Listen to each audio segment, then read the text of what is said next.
young boy at the time when my mother, God rest her soul, said to me, everything we have as Catholics comes to us from the Jews.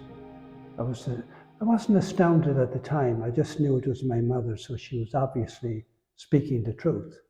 It would be years before I would find out how exactly true she was, you know. She had never read the Bible that I'm aware of. She heard it in church every day because she was a daily mass goer. And she went to mass at 6 o'clock in the morning, and she was back home from mass before any of us got up out of bed. So she told me that everything we have as Catholics comes to us from the Jews. And it's the truth. You know, the law, the prophets, Jesus, the Bible, our faith. So this is the most recent picture that has been put up here on the wall. And it's very unusual.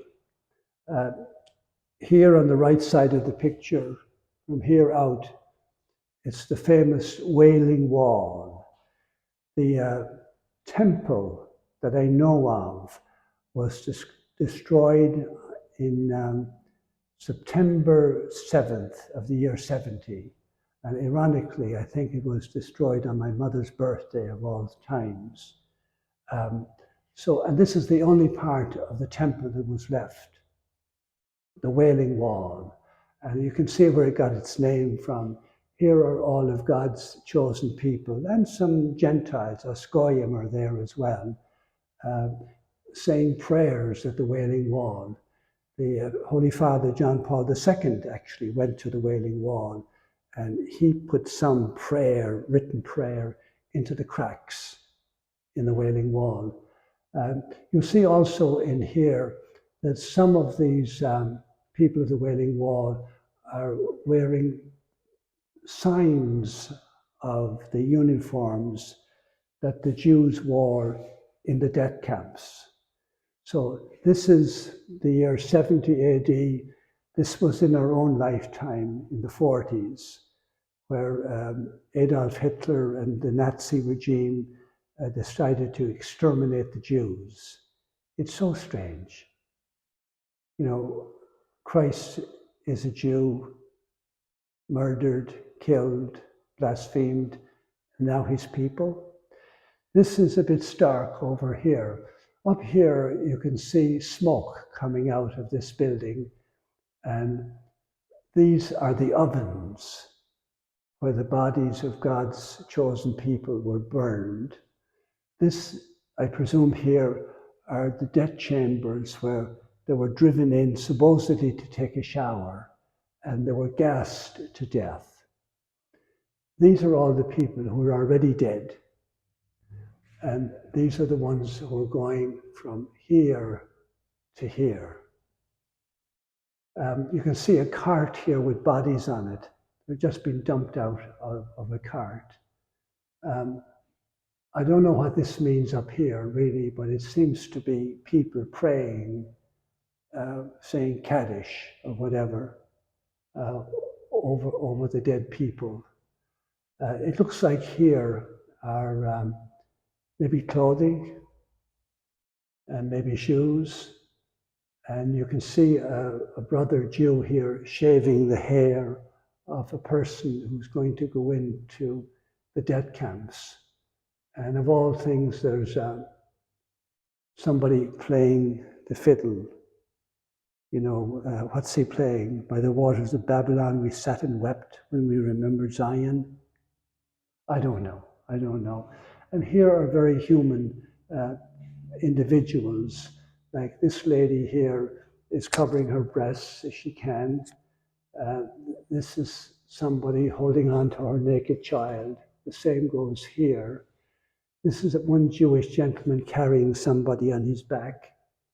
And I don't know why this gentleman is here as well, but maybe it's, oh my God, you know? Oh my God. A family,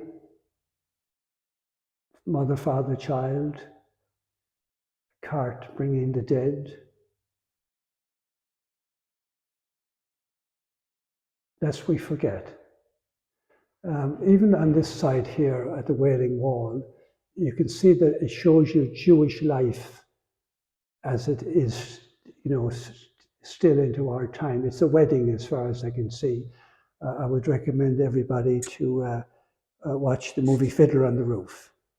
In Anatevka, we have our traditions for everything: how to wear clothes, how to marry, how to die. Without our traditions, our lives would be as shaky as the fiddler on the roof. And of course, we have, I presume, a rabbi over here carrying the scroll of the Torah. The first 5 books of the Bible are called the Torah. It means the law: Genesis, Exodus, Leviticus, Numbers, Deuteronomy. So dancing, singing, marriages, playing on the tambourines,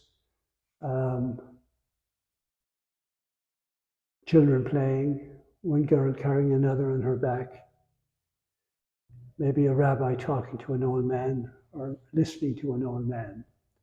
So that's it. That's our it's strange for me to consider that the people who have suffered the most on the history of the planet are the people who have given us the most. They've given us God, they've given us the scripture, they've given us faith. And they preserved their own religion, down even up to this day. There's one last story here, 2 last stories. One time in one of the dead camps, possibly Auschwitz, there was a hanging going on. So all the Jews who were not yet dead were commanded to line up in front of the gallows. 3 men were being hung. And so they couldn't say anything. And they're up high in the gallows. The ropes are around their neck, but they have not yet opened the trapdoors. And while they're standing there watching this horror, somebody in the crowd said, "Where is God now? Where is God now?" And a voice came from the front of the big crowd, and it said, "He's hanging there on the gallows."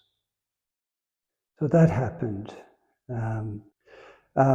Another little incident that's kind of extraordinary for me when I heard it first, that on a Sunday afternoon, the prisoners in the concentration camps got a break from working, slave labor.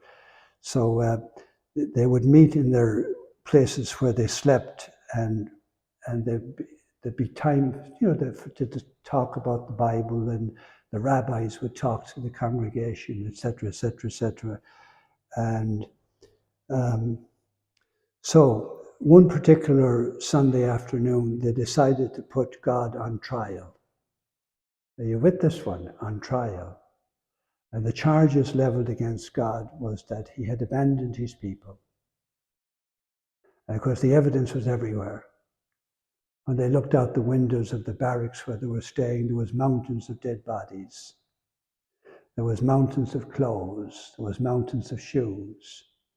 So, and God was found guilty of abandoning his people. So, and then when the trial was over, the rabbi says to everybody, "Now," he said to them, "it is time for our evening prayer."